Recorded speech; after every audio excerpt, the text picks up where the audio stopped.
Yes, sir. Okay. So let's begin with the stereochemistry under pharmaceutical organic chemistry. So what is stereochemistry? Basically, stereochemistry is the orientation of the molecule into the three dimensions or the three axes. That is basically the stereochemistry. Now, when we talk about stereochemistry, there are few terms. Like first, the term that comes is isomers. So isomers are different compounds with the same molecular formula. Isomer मतलब क्या, compound अलग होता है, उसका functional group अलग हो सकता है, उसके मॉलिक्यूल्स का अरेंजमेंट अलग हो सकता है, बट उसका मॉलिक्यूलर फॉर्मूला जो ओवरऑल आता है वो सेम आता है. एग्जांपल्स के साथ will discuss this. The other major class of isomers are constitutional isomers and stereoisomers. तो आइसोमर्स के दो major classes we can say, that is constitutional and stereoisomers. Now constitutional और structure isomers मतलब क्या, have different IUPAC nomenclatures, same or different functional groups, different physical properties, different chemical properties, but their molecular formula is same. इनको हम कहते हैं constitutional और structural isomers. दूसरे आते हैं stereo isomers. They differ only the way the atoms are oriented in the space.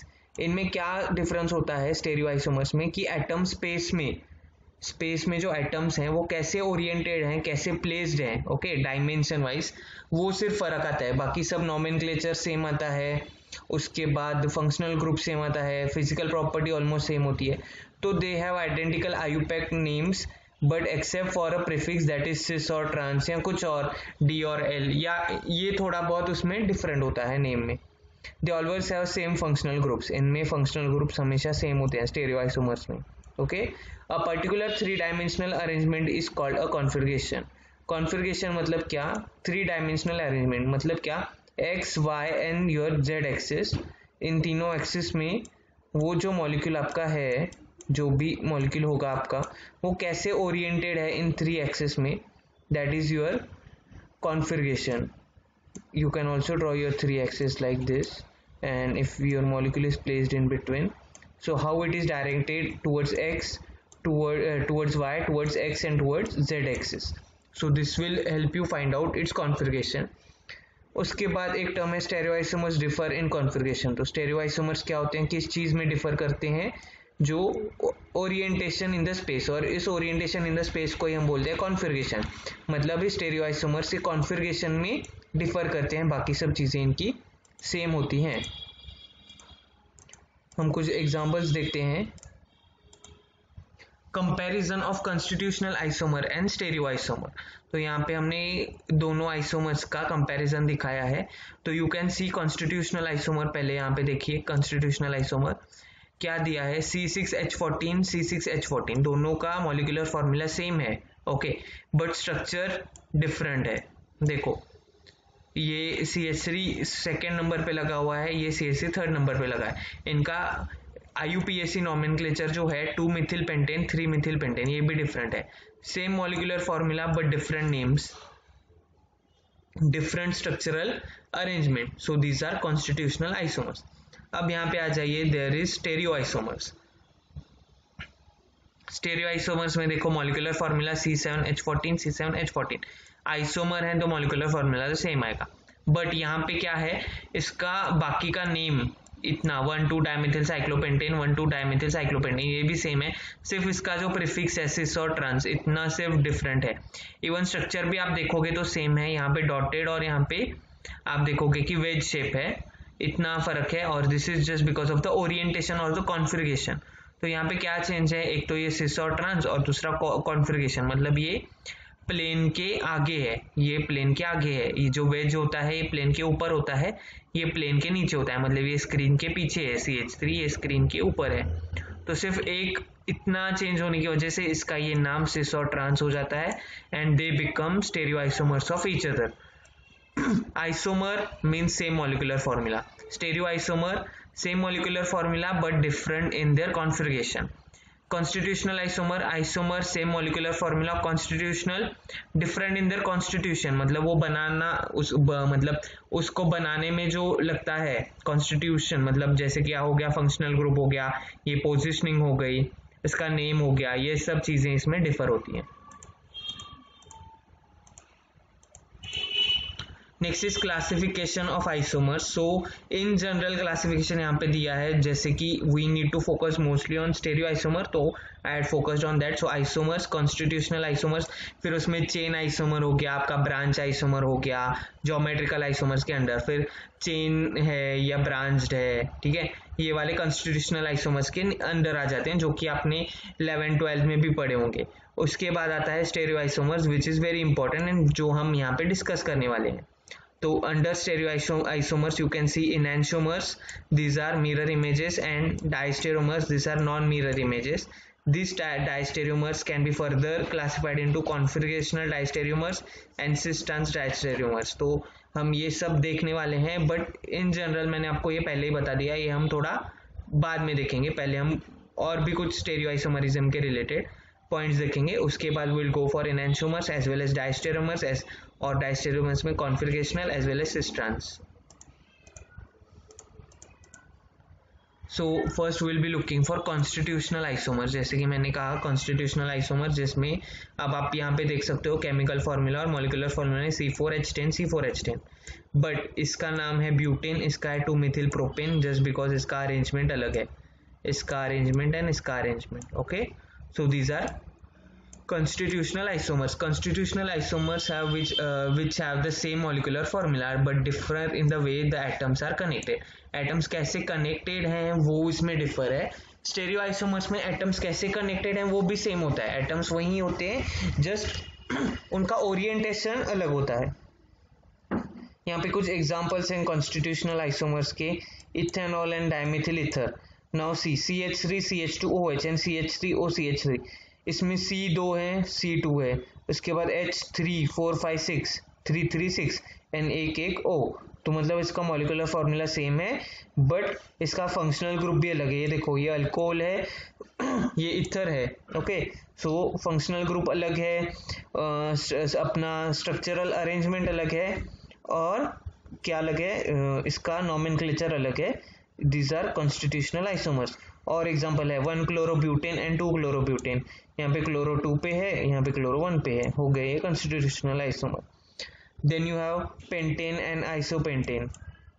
Then acetone and propionaldehyde. अब यहाँ पे acetone है और ये propionaldehyde है, दोनों भी कीटोनिक हैं, बट इनका नेम अलग है, इनका स्ट्रक्चर अलग है. So these are constitutional isomers.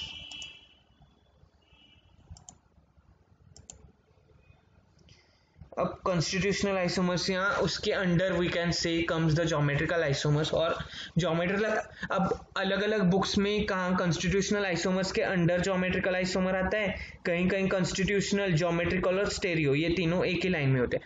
तो we are not concern with कि ज्योमेट्रिकल कहाँ आता है कॉन्स्टिट्यूशनल के अंडर की नहीं, क्योंकि GPAT is not your theoretical examination. आपको कंसेप्ट समझ में आ गया उतना सफिशिएंट है. लाइक बहुत सारे बुक्स में ऐसे दिया जाता है कि कॉन्स्टिट्यूशनल के अंडर ज्योमेट्रिकल आता है, कहीं पे ऐसे दिया जाता है constitutional, geometrical and stereo isomerism, ये 3 अलग अलग प्रकार के.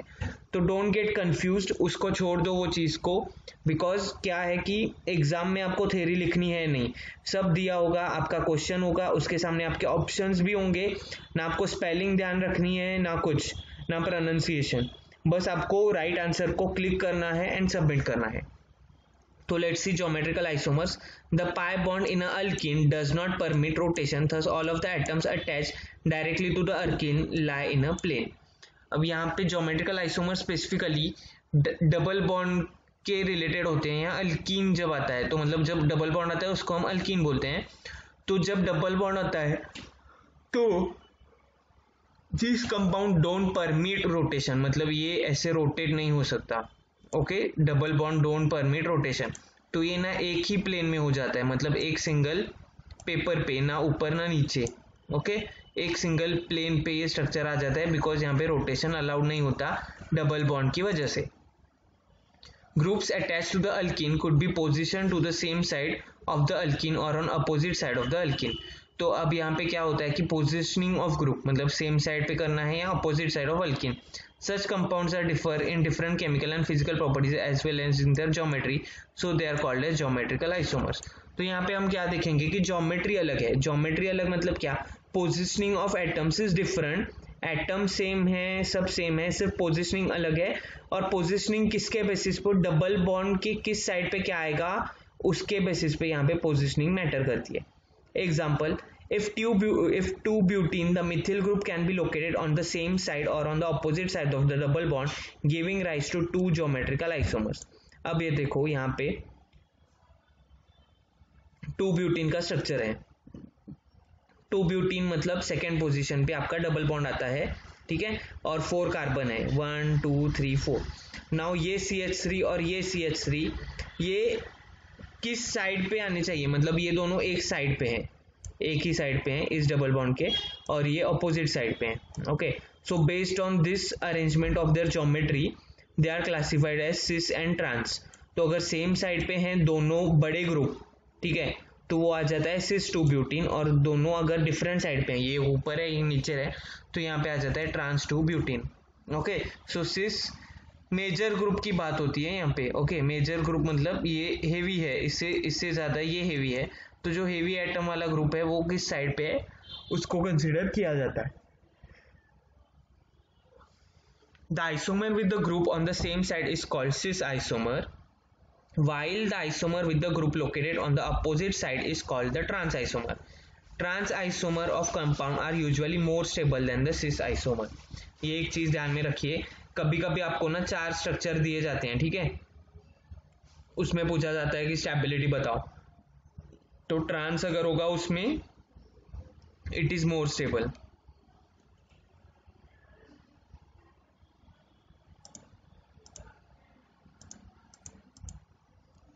Next is geometric cis and trans और E and Z isomer. Geometric cis and trans और ई जेड आइसोमर्स, अब यहाँ पे थोड़ा और डिटेल में हम देखेंगे इसको। Geometric cis trans isomer result from restriction rotation, मतलब क्या, डबल बॉन्ड के जो साइड में जो बॉन्ड है ये रिस्ट्रिक्टेड रोटेशन की वजह से ये सिस और ट्रांस उसका आइसोमरिज्म होता है। कंपाउंड्स विद डबल बॉन्ड्स, अब उसमें इन कंपाउंड्स में और भी क्या चीज आती है, देखिए, cis isomer have same substituents on the same side of the double bond, Z, Zuzasmin or together with more complex molecule having high priority groups on the same side। अब यहाँ पे क्या आता है, same substituents on same side मतलब सिस, same substituent, हाँ, same substituent same side आ रहा तो हम उसको सिस कहते हैं। और Z हम कब कहते हैं, हाई प्रायोरिटी वाले कंपाउंड अगर एक साइड आते हैं ऑन द सेम साइड तब हम उसको Z, और Z का मतलब जुजास्मिन और टुगेदर ऐसे कहते हैं, टुगेदर मतलब एक साथ Z उसको कहते हैं। Next is when we call trans is when the opposite side of the double bond, same substituents हैं बट अपोजिट साइड है, यहाँ E आता है अपोजिट साइड जहाँ पे high priority group, okay, high priority group जो है वो अपोजिट साइड पे आते हैं तो हम उसको E बोलते हैं। तो इसका भी एग्जांपल मैं आपको दिखाता हूँ तो आपको ये क्लियर होगा। Compounds with bonds in a ring, bonds in the ring, अब इसमें देखिए cis isomer have the same substituents on the same side of the ring, trans isomer have the same substituents on the opposite side of the ring। Ring अगर structure है तो उसमें ring में भी same आ जाता है, सेम साइड अगर compounds हैं तो उसको सिस बोलेंगे, अपोजिट साइड है तो ट्रांस। उसका भी मैं आपको एग्जांपल दिखाता हूँ साइक्लिक या रिंग स्ट्रक्चर का।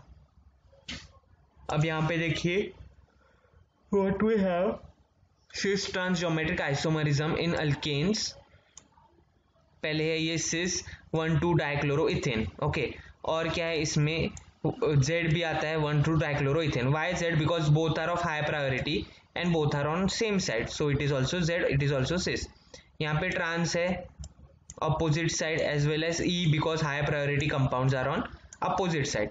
अब यहाँ पे नीचे देखिए, अब यहाँ पे सिस और ट्रांस नहीं आएगा, ऊपर सिस और ट्रांस आ रहा था क्योंकि Cl और Cl ये सेम है, Cl और Cl ये सेम है। अब यहाँ पे Cl एक ही बार है, Br एक बार है, H एक बार है, F एक बार है, Br F HCl एक ही बार है, तो सेम कंपाउंड तो है नहीं। सेम अगर मॉलिक्यूल होता तो सिस ट्रांस होता, अब यहाँ पे सेम नहीं है, यहाँ पे क्या है, सब डिफरेंट हैं but based on the priority we can classify them as Z और E। अब Z क्यों है यहाँ पे, आप देखिए F Cl Br, ओके, और H है हमारे पास, तो प्रायोरिटी इनकी ऐसे बढ़ती है, H की सबसे कम Br की सबसे ज्यादा।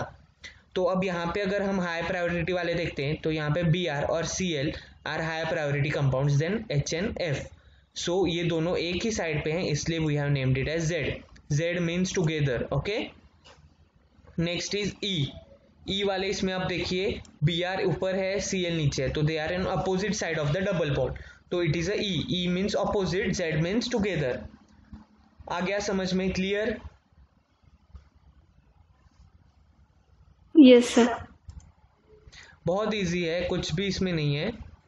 इसमें Z भी आएगा, इसमें सिस भी आएगा, इसमें भी ट्रांस E सिस Z वो सब आएगा. इसमें अगर मॉलिक्यूल्स ही सेम नहीं है तो फिर इसमें Z और E आएगा, इसमें सिस ट्रांस नहीं आएगा.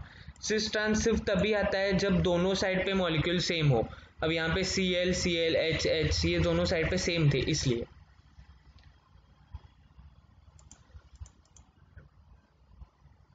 Now next देखो, if one of the two carbon atoms of the double bond have two identical substituents, there are no cis trans isomers of that molecule. देखो अब क्या है यहाँ पे, अगर सेम जो है मॉलिक्यूल वो एक ही साइड पे दोनों ऊपर नीचे सेम है तो यहाँ पे ना सिस ट्रांस ना EZ कुछ भी नहीं होता. अब ये जो कंपाउंड्स हैं यहाँ पे ना सिस ट्रांस होगा ना EZ. क्यों? क्योंकि H ऊपर भी है H नीचे भी है. ठीक है, अब इसमें देखिए ये CH2CH3 CH2CH3 ऑलमोस्ट ऊपर नीचे है, इवन यहाँ पे भी है. ठीक है, अब ये देखिए यहाँ पे क्या है HHCl, ये एक ही साइड है, डबल बॉन्ड के एक साइड आ जाते हैं तो यहाँ पे ना सिस ट्रांस ना EZ कुछ भी नहीं होता. तो तीन यहाँ पे हो गई चीजें. एक तो ये नॉर्मल कंपाउंड हो गए, इसमें कोई आइसोमरिज्म नहीं होगा.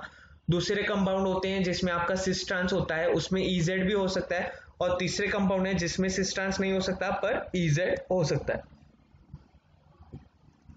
तो जब सेम मॉलिक्यूल सेम साइड पे आता है, मतलब H और H अगर एक ही साइड आ रहे हैं, या CH2CH3 CH2CH3 या यहाँ पे Cl Cl या HH, तो यहाँ पे कोई भी टाइप की आइसोमरिज्म नहीं होती.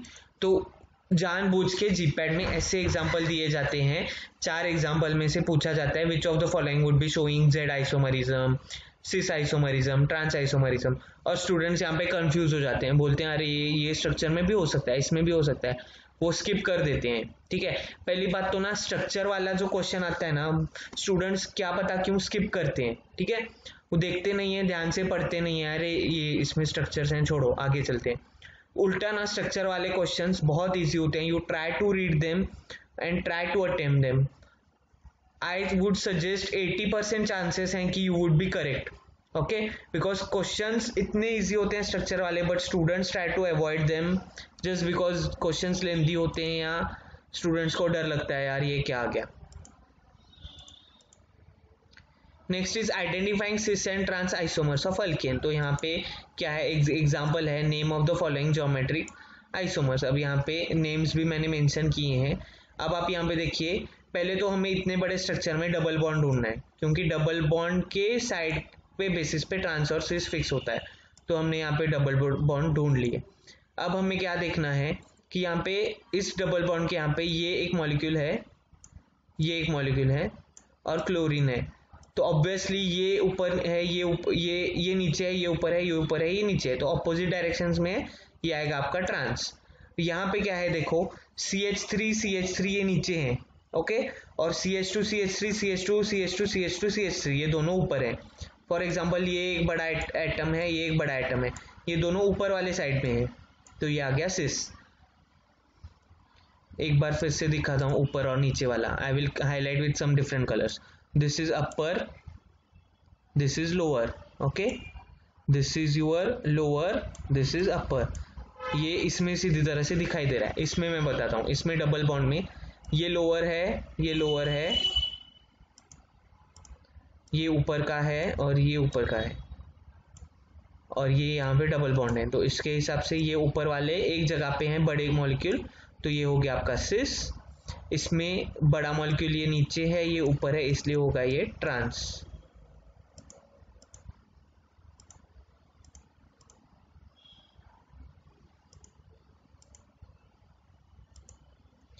नेक्स्ट है determine whether each of the following molecule can exist as cis trans isomers 1,3 methyl 2 pentene.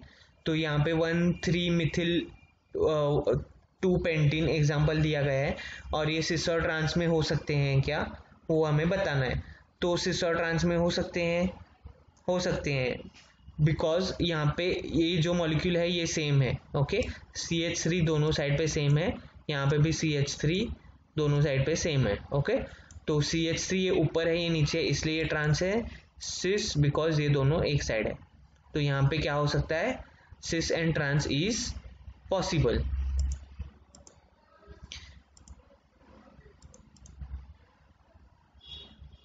अब साइक्लोअल्केन्स, जैसे मैंने आपको कहा साइक्लिक स्ट्रक्चर्स में भी सिस और ट्रांस होता है, जैसे प्लेनर स्ट्रक्चर्स में होता है, या असाइक्लिक स्ट्रक्चर या चेन स्ट्रक्चर में अभी हमने देखा।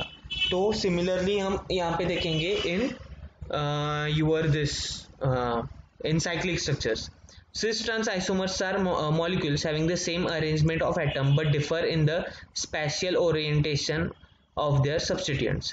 अब यहाँ पे सेम वही आ जाता है कि स्पेशल ओरिएंटेशन या ऊपर नीचे वाली चीज़। ओके, सिंपल लैंग्वेज में कहा जाए तो, बिकॉज वहाँ पे आपको लैंग्वेज में कोई आंसर लिखना नहीं है, तो I would try to suggest you, मतलब I will try to teach you in simple language only. तो यहाँ पे आ गया सिस। अभी सिस क्यों है, यहाँ पे क्लोरीन नीचे है और ये नीचे है, बाकी सब तो हाइड्रोजन है। क्लोरीन नीचे, सेम मॉलिक्यूल एक साइड, सो इट इज सिस। यहाँ हाइड्रोजन ऊपर, यहाँ पे होगा डबल बॉन्ड। ओके, अब यहाँ पे डबल बॉन्ड अल्टरनेट भी हो सकते हैं, कुछ भी व्हाटएवर। हमें मेन क्या है कि रिंग में क्या होता है कि रिंग में भी सिस और ट्रांस होता है, ये देखना है। अब यहाँ पे क्लोरीन ऊपर है, क्लोरीन नीचे है, तो दिस इज ट्रांस।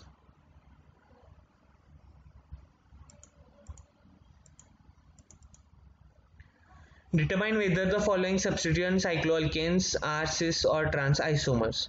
तो यहाँ पे आपको सिस और ट्रांस बताना है। ऊपर वाले इसमें मैंने दिया है, ये आ गया ट्रांस, ऊपर नीचे सेम साइड सिस। अब इसमें बताइए ट्रांस कौन सा, सिस कौन सा।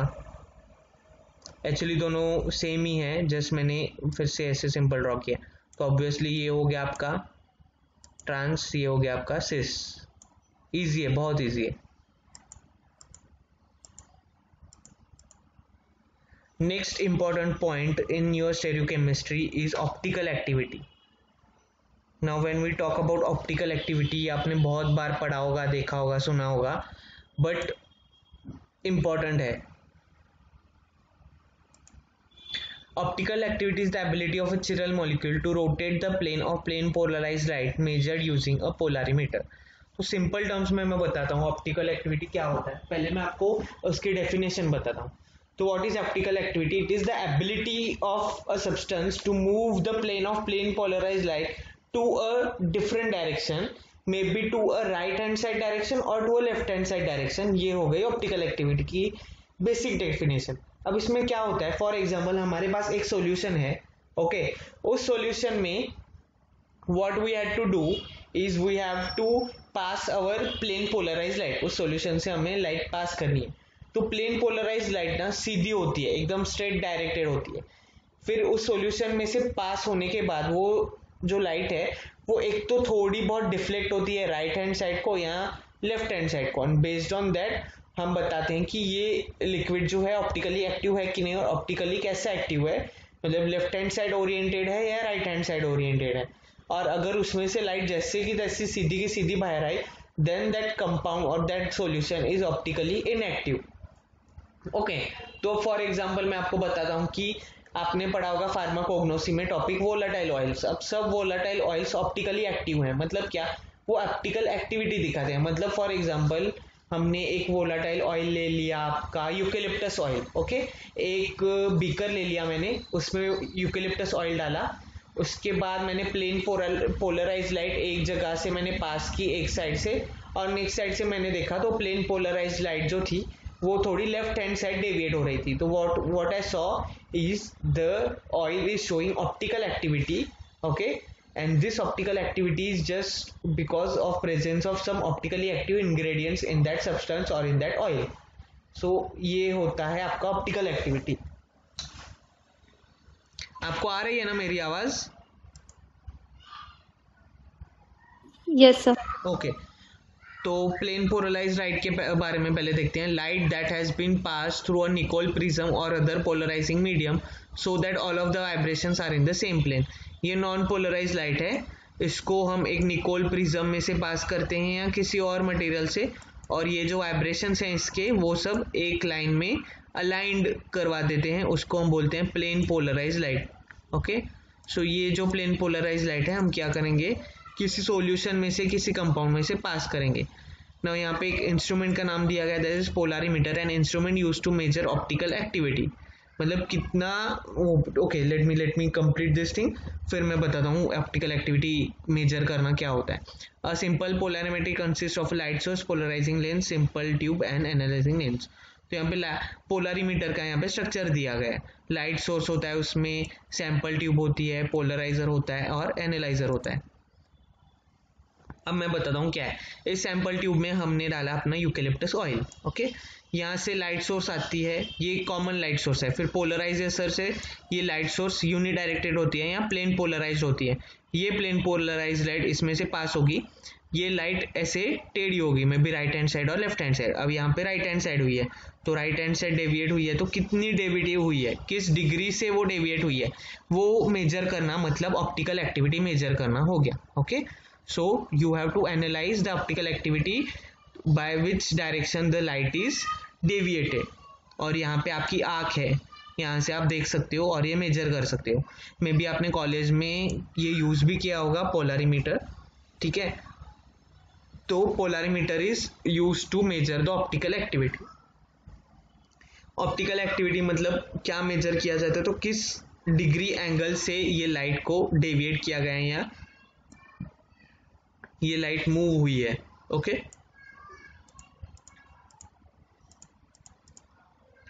नाउ इसमें अगर राइट हैंड साइड हो तो उसको डेक्स्ट्रो रोटेटरी बोलते हैं, अगर लेफ्ट हैंड साइड हो तो लिवो रोटेटरी बोलते हैं। ऐसे दो टर्म्स हैं that will be learning here. Students कहाँ पे हैं? ओके, तो अब यहाँ पे हम देखेंगे what is dextro rotatory and what is levo rotatory. Basic है, आपने 11-12 में भी देखा होगा। तो डेक्स्ट्रो रोटेटरी इसको प्लस साइन से डिनोट किया जाता है, प्लस और small d. The optical activity compound that rotates the plane polarised light in a clockwise direction और towards the right hand side. Okay, clockwise और towards the right hand side, उसको हम बोलते हैं dextro rotatory. Do not confuse it with D. तो यहाँ पे capital D जो है ये अलग चीज होती है, डेक्स्ट्रो रोटेटरी में छोटी डी आती है। ओके, ये चीज कंफ्यूज मत करना। कैपिटल डी जो है वो हम देखने वाले हैं आगे। अब यहाँ पे सिर्फ what we are seeing that is small d. Okay, next is levo rotatory. Capital D is something related to configuration. Okay, that will be seeing in the stereochemistry detail, configurations जो होते हैं उसमें। Next is levo rotatory, it is denoted by minus sign और small l. Don't confuse it with capital L, it is something different. An optically active compound that rotates plane polarized light in a counterclockwise direction, counterclockwise or towards the left hand side. The angle of rotation of plane polarized light by an optically active substance is proportional to the number of atoms in the path of light. क्या होता है मैं बताता हूँ। वो जो for example हमने solution लिया था, इस सॉल्यूशन में कितने एटम्स हैं वो भी डिसाइड करते हैं कि लाइट कितनी राइट हैंड साइड जाएगी या कितनी लेफ्ट हैंड साइड जाएगी। ओके, तो वो एक पॉइंट है, यू शुड नो, आपको पता भी होगा, बहुत बेसिक चीज़ है। अब यहाँ पे डी और एल के मैंने स्ट्रक्चर दिए हैं बहुत इजी वाले। तो ये राइट साइड में OH है, इसलिए ये डी या positive dextro rotatory lactic acid हो गया। यहाँ पे OH लेफ्ट हैंड साइड है, तो ये लिवो रोटेटरी लैक्टिक एसिड हो गया। Now specific rotation क्या है? The angle of rotation of plane polarized light by a 1.00 gram per centimeter cube sample in a 1 dm tube। मतलब क्या, जो हमने पोलरीमीटर से हम जो कैलकुलेट करने वाले थे चीज़, वो हम उसमें क्या कैलकुलेट करने वाले थे, तो कितनी ऑप्टिकल एक्टिविटी है, मतलब ही क्या कि क्या स्पेसिफिक रोटेशन है, कितना अमाउंट से वो रोटेट कर रहा है लाइट को। ओके, अब हर एक सॉल्यूशन का, हर एक कंपाउंड का अपना अपना स्पेसिफिक रोटेशन होता दिया गया है और उसका यूज क्या है आपको वो भी मैं बताता हूँ। फॉर एग्जाम्पल, आपको 2 अननोन ऑयल्स दिए हैं और आपको एक पोलरीमीटर दिया है। अब आपको उसमें से बताना है कि यूकेलिप्टस ऑयल कौन सा है और क्लोव ऑयल कौन सा है। दोनों का कलर सेम है, दोनों की फ्रेग्रेंस ऑलमोस्ट आपको सेम लग रही है, बट आपको बताना है कौन सा ऑयल क्या है और आपको सिर्फ एक इंस्ट्रूमेंट दिया है, polarimeter. Now what you will be doing, you will be calculating it's specific rotation. अब यूकेलिप्टस ऑयल का ना स्पेसिफिक रोटेशन फाइनल एक फार्माकोपिया या स्टैंडर्ड बुक में दिया हुआ होता है, और क्लोव ऑयल का भी। अब आपकी स्पेसिफिक रोटेशन जिसके साथ जो मिल रहा हो उससे आप बता सकते हो कि ये यूकेलिप्टस ऑयल है या आपका क्लोव ऑयल है। तो इजी आइडेंटिफिकेशन में इसका बहुत यूज है, बिकॉज स्पेसिफिक रोटेशन जो है ना वो स्टैंडर्ड हर एक चीज का एक एक स्पेसिफिक दिया हुआ होता है। ओके, तो इम्प्यूरिटी फाइंड करना हो गया या आपका आइडेंटिफिकेशन हो गया, ये उसके qualitative as well as quantitative uses हैं। तो इसका फॉर्मूला है alpha D equals to alpha upon L into D. L is the length in dm. अब क्या लेंथ, किस चीज की लेंथ, तो जो ट्यूब जिसमें हम ऑयल डालने वाले हैं, ओके, वो ट्यूब की लेंथ, और डी इज द कॉन्सेंट्रेशन, किस कॉन्सेंट्रेशन का हम सॉल्यूशन उसमें डाल रहे हैं वो। तो यहाँ पे कुछ स्टैंडर्ड वैल्यूज दी हैं मैंने।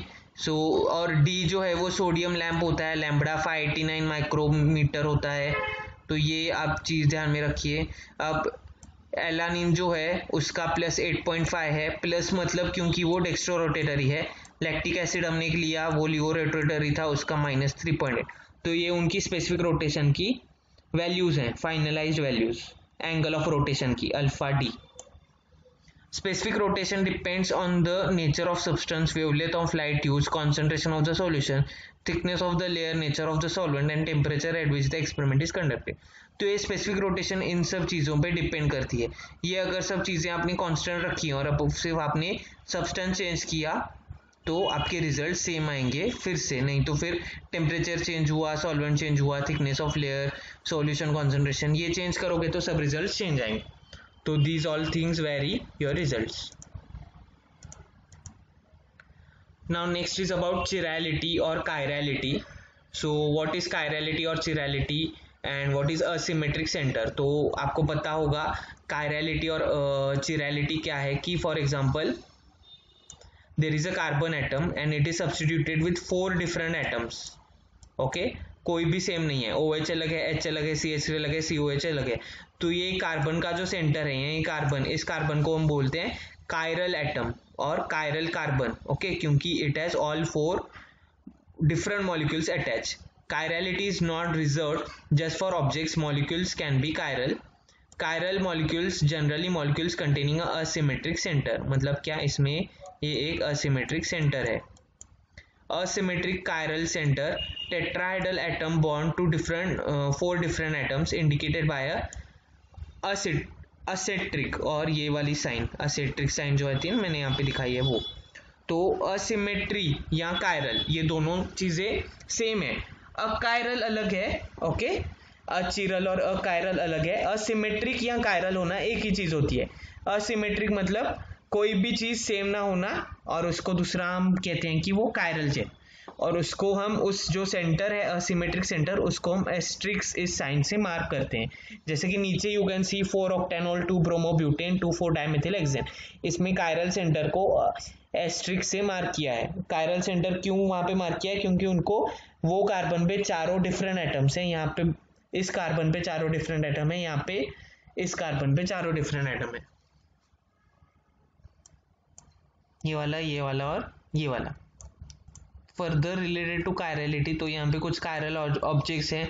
राइट हैंड उसका लेफ्ट हैंड होता है, year right year left ear, ये हो गया कायरल, ये हो गया कायरल, ये हो गया कायरल, ये हो गया कायरल।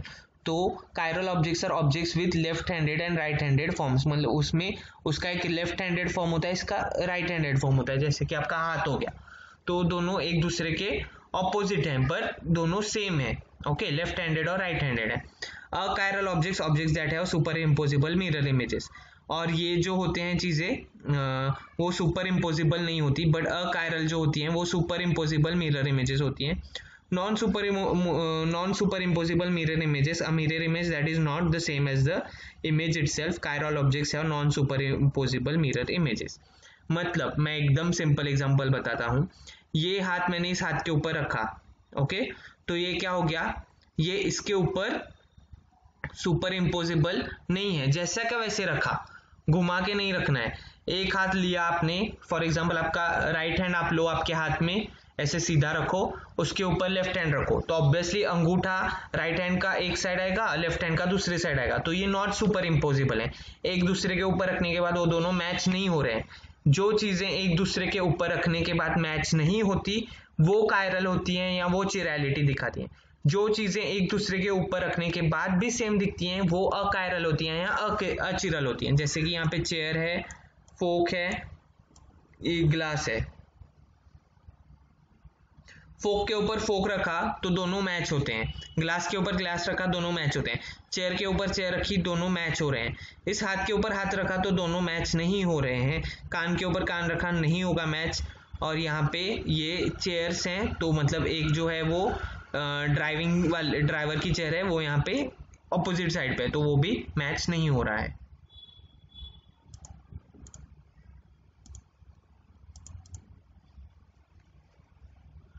नेक्स्ट देखो क्या है, चिरल सेंटर्स और chiral centres. A point in a molecule where four different groups or atoms are attached to a carbon is called a chiral center. If two groups are the same then they are only one way. A chiral molecule usually has at least one chiral center. तो क्या है, एक chiral molecule में एक chiral centre तो at least होता ही है, 2 या 3 या 4 भी हो सकते हैं। अब यहाँ पे ये कायरल है, स्टेरोजेनिक सेंटर कहा गया है। स्टेरोजेनिक सेंटर 3 ब्रोमोहेक्सेन का ये है। The C is bonded to HBr CH2 CH3 CH2 CH2 CH3, 2 different alkyl groups हैं यहाँ पे, ये सब अलग हैं इसलिए हो गया आपका कायरल सेंटर। अब नीचे क्या दिया गया है, 5 bromodecane, this is also chiral because ये जो कार्बन है ये कायरल है। सब्सटीट्यूएंट्स देखो क्या क्या है, एक हाइड्रोजन है, एक ब्रोमीन है, एक CH2 CH2 CH2 CH3 है ब्यूटिल, और एक पेंटिल है CH2 CH2 CH2 CH2 CH3 यहाँ पे। तो ये सब मिला के ये एक कायरल सेंटर यहाँ पे बना रहे हैं। So this compound is chiral.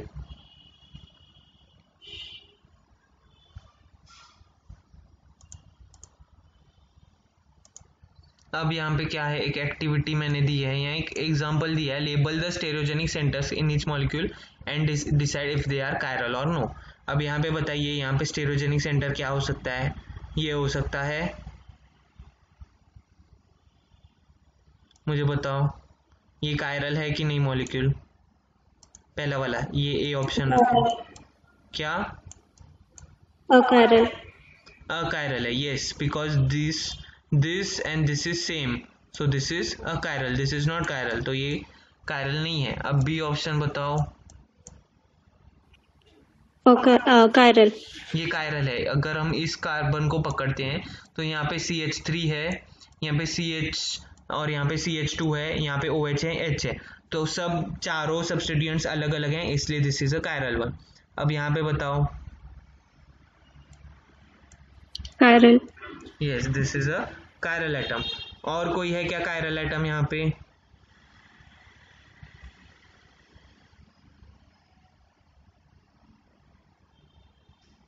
नहीं, एक ही है, सिर्फ यही है। तो फर्स्ट ए वाला नहीं है, बी और सी है कायरल। यहाँ पे नीचे कुछ एग्जांपल दिए हैं, प्रोपोक्सफिन मतलब एनाल्जेसिक है, ये डार्वोन नेम से मिलता है तो उसका स्ट्रक्चर है, इसमें 2 कायरल सेंटर्स हैं। तो मैंने जस्ट फार्मास्यूटिकल आपका मेडिसिनल केमिस्ट्री के जो ड्रग्स हैं उसके एग्जांपल दिए हैं। Next is ephedrine that is bronchodilator decongestant, तो इसके स्टेरोजेनिक सेंटर 2 हैं यहाँ पे you can see. Then is fructose a simple sugar, it has 1 2 3 stereogenic centres. So these are different pharmaceutical examples. तो कभी कभी ऐसे भी एग्जांपल आ सकते हैं, बहुत मतलब ये डायग्राम दी होती है स्ट्रक्चर, सिर्फ उसमें से आपको यू हैव टू फाइंड कितने कायरल सेंटर्स हैं या हैं कि नहीं है, ओके। तो ऐसे वाले एग्जांपल्स आ जाते हैं, देखने में बहुत कॉम्प्लिकेटेड लगता है बट बहुत ज़्यादा इजी होता है ये।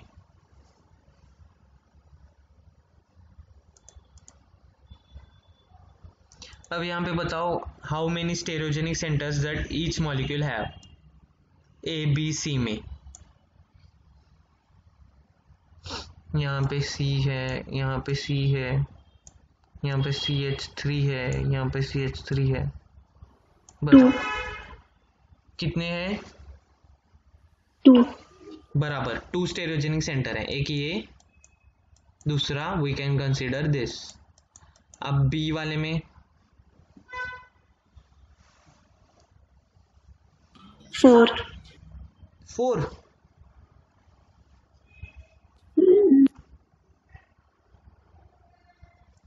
ओके, ये वाला है, ये है कि नहीं है?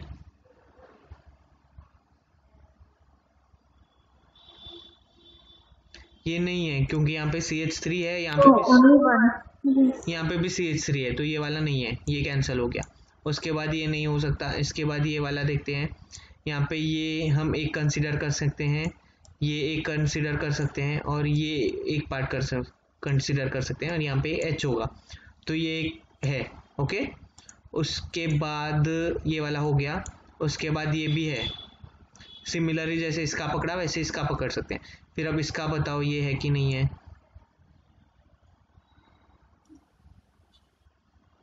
ये भी है, ये मॉलिक्यूल अलग है, CH2CH3, ये CH3 है, ये पूरा मॉलिक्यूल अलग है, और ये इस पे खुद का एक हाइड्रोजन है, तो यहाँ पे 3 है, यहाँ पे 2 है। अब लास्ट वाला बताओ।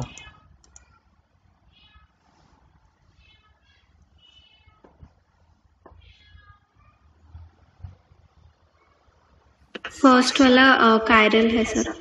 ये वाला 1 Yes. 2 3 और 4, yes this is chiral. Then is this chiral?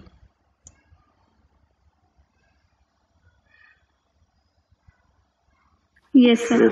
Yes this is also chiral. उसके बाद C डबल बॉन्ड वाला कभी कायरल नहीं हो सकता क्योंकि डबल बॉन्ड एक ही O ले गया है, चारों बॉन्ड अलग अलग चाहिए ना। उसके बाद ये वाला भी नहीं है। ओके, यहाँ पे 2 है, राइट? कि ये भी है?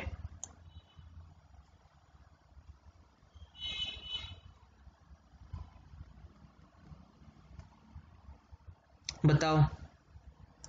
ये नहीं है, यहाँ पे CH2 आता है। ओके, ये नहीं है, सिर्फ 2 ही है यहाँ पे, ये 2, यहाँ पे ये 3, 1 2 3, और यहाँ पे ये 2।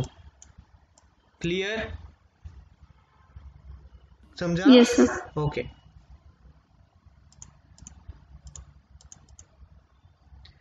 ये कुछ 3 डायमेंशनल मैंने डायग्राम्स दी है। I don't find they are very important, but फिर भी एक बार देख लो। Symmetry plane, non symmetry plane है। अब जिस स्ट्रक्चर में ना सब सिमेट्रिकल होता है, ठीक है, यहाँ पे सब सिमेट्रिकल है, तो वो अकायरल होते हैं। जिसमें कुछ तो असिमेट्री होती है, यहाँ पे देखो कुछ तो असिमेट्री है, ये वाली साइड और ये वाली साइड मैच नहीं होती, तो वो वाली चीज़ें कायरल होती हैं, ठीक है। यहाँ पे दोनों साइड सेम है, तो ये अकायरल है। यहाँ पे भी देखो, यहाँ पे इसकी अगर सिमेट्री देखते हैं हम, तो ये साइड और ये साइड अगर सिमेट्री में सेम आ रही है उस कंपाउंड की, तो this is an achiral compound. और इसकी सिमेट्री व्हेन यू सी, ये साइड और ये साइड मैच नहीं हो रही है, so this is a chiral compound. So chiral compound show asymmetry, not symmetry. Okay, asymmetry चाहिए, इसलिए हम उसको asymmetric center भी बोलते हैं जहां पे वो asymmetry दिखती है।